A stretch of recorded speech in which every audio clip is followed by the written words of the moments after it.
వచ్చారు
పడిపోయింది ఇలా ఇంటిమేట్ చేస్తూ దాన్ని పక్కన మాట చెప్పేసి ఉంటే ఇష్యూ అవ్వదు.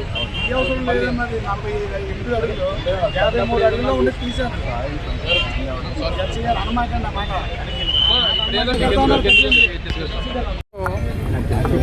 మాజీ ముఖ్యమంత్రి వర్యులు మహానేత డాక్టర్ శ్రీ వైఎస్ రాజశేఖర రెడ్డి గారి విగ్రహాన్ని అభివృద్ధి పేరిట, రోడ్ ఎక్స్టెన్షన్ పేరిట నిర్దాక్షిణ్యంగా కనీస గౌరవం లేకుండా, ఎందుకంటే విగ్రహాలు దేనికి పెడతాం?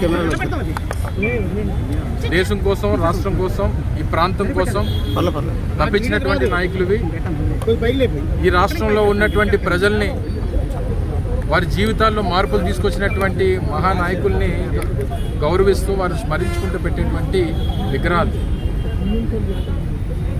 ఒకవేళ ఏదైనా రోడ్ ఎక్స్టెన్షన్స్ ఉన్నప్పుడు ఆ విగ్రహాన్ని స్థాపించినటువంటి ఆ కమిటీ సభ్యులకు, ఏదో ఒక రాజకీయ పార్టీకి సంబంధించినటువంటి నాయకుడు అయినప్పుడు ఆ రాజకీయ పార్టీకి సంబంధించినటువంటి ప్రతినిధులకు చెప్తే రోడ్ ఎక్స్టెన్షన్ ఉంది, లేదా అడ్డొస్తుంది, కాస్త వెనక జరపాలి, లేదా దాన్ని అడ్జస్ట్ చేయాలి, ఏదో చెప్పినప్పుడు సంబంధించినటువంటి పార్టీ నాయకులు, కార్యకర్తలు దాన్ని టేకప్ చేసేటువంటి అవకాశం ఉంటుంది. అంతేగాని పూర్తిగా అంటే మేము అధికారులు కూడా మేము ఇప్పుడు అధికార పార్టీ ఏదైతే ఉందో వారికి కుమ్మకాస్తాం, మేము కూడా ఆ పార్టీ కార్యకర్తలా పనిచేస్తాం అనేటువంటి ధోరణి ఎట్టి పరిస్థితులు మంచిది కాదు. మాజీ మంత్రివర్యులు ఎస్ఆర్ఎస్ అప్పలనాయుడు గారి విగ్రహం ఒక పక్క, మాజీ ప్రధానమంత్రి స్వర్గీయ రాజీవ్ గాంధీ గారి విగ్రహం ఒక పక్క, ఆ రెండింటికన్నా వెనక్కే పెద్దలు రాజశేఖర రెడ్డి గారి విగ్రహం కూడా ఉంది. అయినా రోడ్ అలైన్మెంట్ అయినప్పుడు నేను అధికారులు కూడా కోరుతా ఉన్నా, రోడ్ అలైన్మెంట్స్ ఎలా ఉంటాయంటే ఎప్పుడన్నా హైవే కానీ, నేషనల్ హైవే కానీ, స్టేట్ హైవే కానీ, లేదా లోకల్ మున్సిపాలిటీకి సంబంధించినటువంటి మున్సిపల్ కార్పొరేషన్కి సంబంధించినటువంటి రోడ్స్ ఉన్నప్పుడు మాస్టర్ ప్లాన్ ప్రకారం 15 మీటర్లు, 30 మీటర్లు, 40 మీటర్లు, 50 మీటర్లు ఉంటాయి తప్ప ఇక్కడ మేయర్ ఉన్నాడనో, లేదా ఇక్కడ స్థానికంగా ఉన్నటువంటి కూటమికి సంబంధించినటువంటి శాసనసభ్యులు ఉన్నారనో, మాకు నచ్చినటువంటి విధంగా ఇక్కడ అలైన్మెంట్లు ఉంటాయనంటే అది కుదరదు. ఇప్పుడే పెద్దలు నాయకులు చెప్తా ఉన్నారు, చిన్నపల్లినాయుడు గారు, బాబు ఒక పక్కేమో ఒక దగ్గరేమో సెంటర్ నుంచి 45 అడుగులు తీసుకున్నారు, ఒక దగ్గరేమో 47 తీసుకున్నారు, ఒక దగ్గర 48 తీసుకున్నారు, కావాల్సిన దగ్గర ఏమో తక్కువ తీసుకున్నారు, అవసరం లేని దగ్గర ఎక్కువ తీసుకున్నారు అనేటువంటి విషయాన్ని వారు చెప్తా ఉన్నారు. ఇది అది పద్ధతి కాదు, ప్రొసీజర్ కాదు, చట్టం కాదు. ఒకవేళ అటువంటిది ఏదన్నా అలైన్మెంట్లో తప్పులు ఉన్నప్పుడు ఆ అలైన్మెంట్ ప్రకారం ఏదన్నా ఇబ్బంది వచ్చినప్పుడు ఆ స్థానికంగా ఉన్నటువంటి వారికి నోటీసులు ఇవ్వాలి, వారికి తెలియజెప్పాలి. ఇవన్నీ కూడా మరి మధ్యలో రోడ్డుకి మధ్యలోనే ఎన్టీ రామారావు గారి విగ్రహం ఉంది, మరి అది అడ్డు కదా? ఎవరైనా ఎప్పుడైనా మాట్లాడామా? గౌరవం నాయకుల మీద, ఏ పార్టీకి చెందిన నాయకులైనా వారిని ఈ ప్రాంతానికి, రాష్ట్రానికి చేసినటువంటి సేవలకు అనుగుణంగా మనం గౌరవిస్తూ ఉంటాం, చేస్తూ ఉంటాం. సో ఇప్పటికన్నా పద్ధతి మార్చుకొని ఎక్కడ ఉన్నటువంటి విగ్రహం అక్కడ డిపార్ట్మెంటే పెడితే ఈ సమస్య ఇక్కడతో పరిష్కారం అవుద్ది.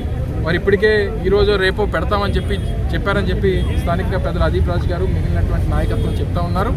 వారికి సమయం ఇస్తూ ఉన్నాం, మరో 2-3 రోజులు. ఎక్కడ ఉన్నటువంటి విగ్రహం, కనీసం విగ్రహం పెట్టకపోయినా కనీసం ఏదైతే దిమ్మ ఉంటుందో ఆ స్టాచ్యూ పెట్టేటువంటి దాని వరకన్నా వారు పూర్తి చేసిస్తే ఆ స్టాచ్యూ వారి గౌరవం లేకపోయినా వారికి తిరిగి మళ్ళీ ఎలా గౌరవం తెప్పించాలో దానికి సమయం ఉంది. మేము అందకల్లా మేము మా విగ్రహాన్ని మేము స్థాపించుకునేటువంటి దానికి మేము మళ్ళీ కార్యక్రమం చేపడతాం. దయచేసి అధికారులు మరొకసారి సందర్భంగా కోరుతా ఉన్నా, చట్ట ప్రకారం, న్యాయం ప్రకారం, రూల్స్ ప్రకారం మీరు ఫాలో అవ్వండి. మీకు ఇది ఏది శాశ్వతం కాదు. మీరు ఫాలో అవ్వాల్సింది రాజ్యాంగం తప్ప రెడ్ బుక్ కాదనేటువంటి విషయాన్ని ఈ సందర్భంగా మరొకసారి తెలియజేస్తాం.